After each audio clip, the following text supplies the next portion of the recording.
دور موجود کے محققین یہ کہتے ہیں کہ تم پردے میں عورت کو سمیٹ کر کے اس کی آزادی سلب کرنا چاہتے ہو، واجبی سا پردہ کافی ہے، لیکن چہرے کا، ہاتھوں کا اور دیگر جو ہے وہ کچھ اعضاء کا پردہ ضروری نہیں ہے، اور صرف عورت کا پردہ، مخصوص اعضاء کا پردہ شریعت نے دیا ہے۔ آپ کو مختلف چینل پر بیٹھے ہوئے ایسے لوگ نظر آئیں گے جو اس بات کی اس نازک دور میں تبلیغ کرتے ہیں جب عورت پہلے ہی بے پردہ ہو چکی ہے، عورت پردے میں لپٹتی چلی جا رہی ہے اور اس کی نہ آنکھیں نظر آ رہی ہیں نہ ہاتھ نظر آ رہے ہیں، اور اس کے لیے جو ہے وہ کوئی ایک راستہ بھی باقی نہیں بچا، تو پھر تو کوئی یہ تبلیغ کرے تو سمجھ آتا ہے کہ ہو سکتا ہے کسی جو ہے وہ تحقیق کے تحت یہ بات کر رہا ہو۔ جب عورت اپنے لباس سے بھی باہر ہوتی چلی جا رہی ہے تو اس وقت یہ تبلیغ کرنا کیا معنی رکھتی ہے سوائے کسی ایجنڈے کے تحت، اور اس کے پس منظر میں کچھ ہمیں دکھائی نہیں دیتا ہے۔ تو وہ کہتے ہیں کہ چہرے کا پردہ نہیں ہے، ہاتھوں کا پردہ نہیں ہے، پاؤں کا پردہ نہیں ہے۔ شاید وہ اس بات کو جو ہے وہ سمجھنے سے قاصر ہیں کہ یہ محارم کے لیے ہے۔ عورت کا مخصوص اعضاء کا پردہ تو اس کے باپ سے بھی ہے، اس کے بھائی سے بھی ہے، اس کے محارم سے بھی ہے، حتیٰ کہ بیٹے سے بھی ہے، لیکن یہ جو اعضاء ہیں ان کا پردہ بھی عورت کے اوپر لازم ہے، چونکہ جو شر پیدا ہوتی ہے وہ چہرے سے اس کا آغاز ہوتا ہے۔ تو میں ایک بات کہا کرتا ہوں کہ یہ جتنے دلائل ہیں ان دلائل کے جواب بھی علماء نے دیے ہیں، یہ ساری بحث کی جا سکتی ہے۔ میری مائیں بہنیں تصور کر لیں کہ سیدہ فاطمہ تو زہرا کا پردہ کیسا ہوگا، تو ان کے تصور میں حیا میں لپٹی ہوئی فاطمہ دکھائی دے گی۔ بلکہ سیدہ فاطمہ تو زہرا سے جب پوچھا گیا کہ عورت کا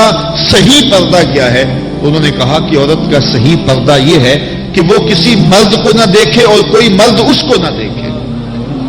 حضرت عبداللہ ابن مکتوم رضی اللہ تعالی عنہ کے سامنے ازواج مطہرات نے پردہ نہیں کیا تو وہ آنکھوں سے نابینے تھے، تو حضور نے اس پر انہیں تنبیہ کی کہ تم نے پردہ کیوں نہیں کیا؟ تو انہوں نے کہا حضور وہ تو نابینا ہے، تو فرمایا کہ تم نابینا تو نہیں ہو۔ تو پردہ مرد سے بھی ہے، جہاں فتنے کا امکان بھی ہو، شریعت نے وہ راستہ ہی مسدود کر دیا ہے تاکہ کل کوئی فتنہ کھڑا نہ ہو جائے۔ تو میں سادی سی بات یہ کرتا ہوں کہ پردے کے حوالے سے دلائل کی دنیا بھی ایک بہت بڑی دنیا ہے، لیکن میری مائیں اور بہنیں یہ تصور کریں کہ سیدہ فاطمہ تو زہرا کا پردہ کیا ہوگا،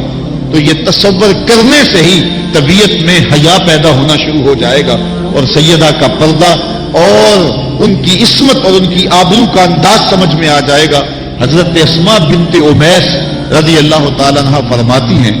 کہ میں سیدہ فاطمہ تو زہرا کے پاس بیٹھا کرتی تھی، اور انہیں سب سے زیادہ فکر اس بات کی تھی کہ زندگی میں تو عورت اپنے پردے کی حفاظت کر لیتی ہے، لیکن مرنے کے بعد جب پٹڑے پہ چارپائی پہ اسے ڈالا جاتا ہے تو اس کا جسم جو ہے وہ جنبش کرتا ہے اور وہ مختار نہیں ہوتی ہے، تو اعضاء دکھائی بھی دیتے ہیں، اعضاء کی حیت بھی سمجھ میں آتی ہے،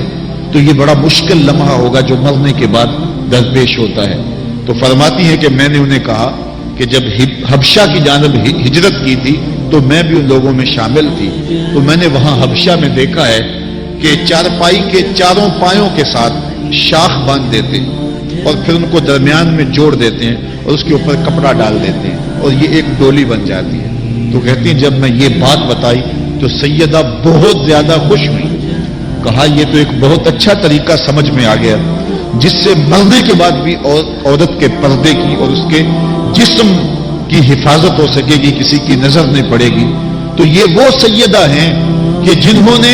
اپنے پردے کی حفاظت یوں کی کہ غیر مرد نے انہیں نہیں دیکھا، اور پھر مرنے کے بعد بھی ان کے لیے وہ ڈولی تیار کر لی گئی،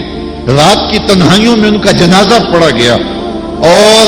یہ وہ پاک دامن خاتون ہے جن کا آنچل مہر و ماں نے بھی نہیں دیکھا ہے۔ اور جب قیامت کا دن ہوگا تو حضرت سیدہ فاطمہ تو زہرا 70,000 خواتین کے جلو میں نکلے گی، تو آواز آئے گی یا اہل الجمع غضوا ابصارکم لأن فاطمہ بنت محمد حتی تمر، اے لوگوں نگاہیں نیچی کر لو، محمد عربی کی بیٹی کی سواری گزر رہی۔